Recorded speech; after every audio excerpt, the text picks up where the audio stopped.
Est-ce que vous savez qu'en matière de gestion financière, il y a plusieurs catégories de revenus? Est-ce que vous savez que vous, actuellement, qui cherchez l'argent constamment, il y a des types de revenus que vous devez connaître et que si vous connaissez, vous saurez comment marcher dans le sens des revenus et de la gestion financière? Je sais que ça va vous intéresser. Restez jusqu'à la fin de la vidéo pour en savoir encore plus.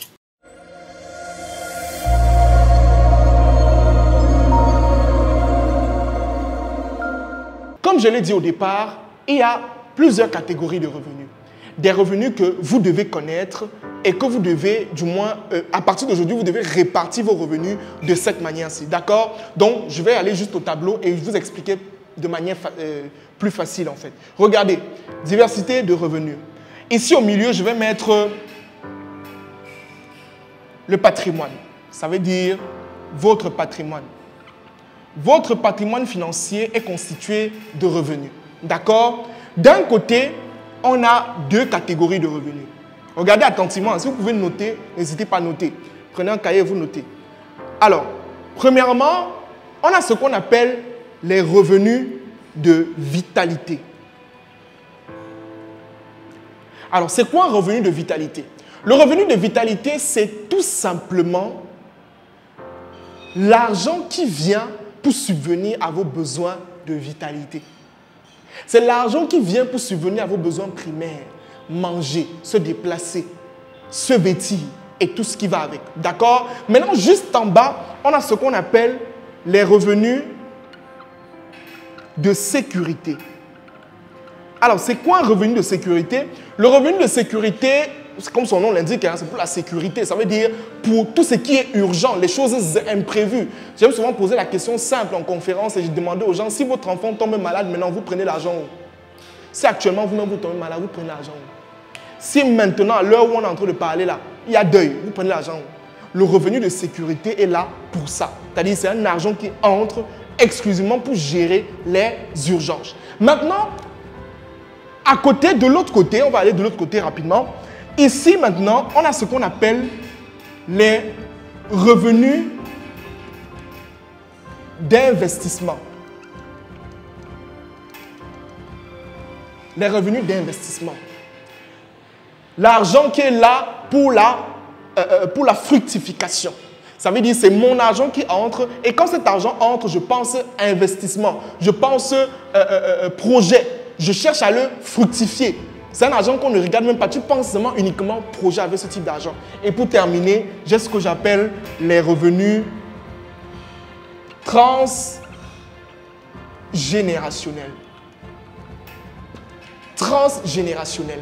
C'est ce revenu qui est destiné à votre progéniture. C'est un argent qu'on met de côté pour les enfants. Qu'est-ce que les enfants vont manger demain?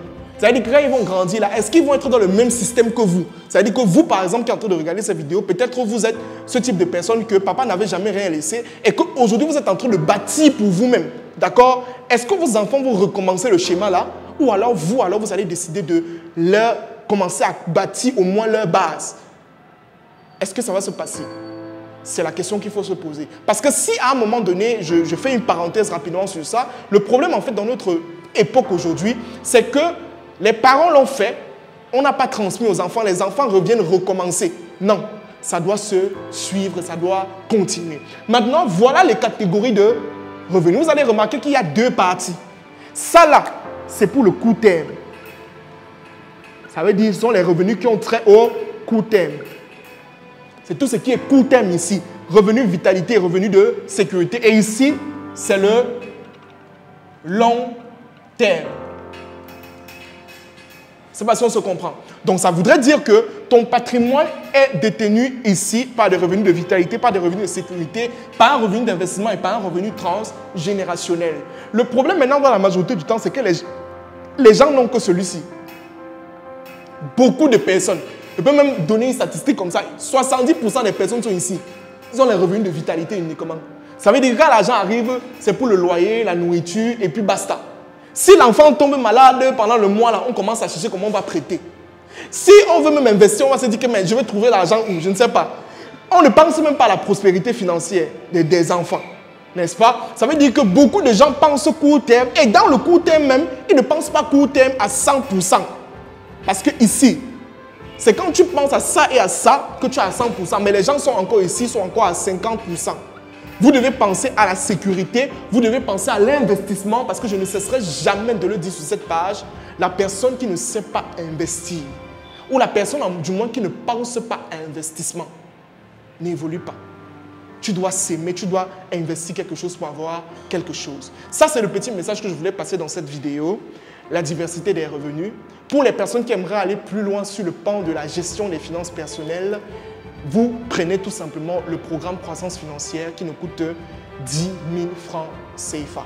Voilà, vous pouvez l'avoir où que vous êtes. Même si vous êtes dans n'importe quel pays, vous pouvez l'avoir. C'est une formation vidéo. Vous cliquez sur le lien qui est juste en commentaire et on se dit à la prochaine pour une nouvelle vidéo.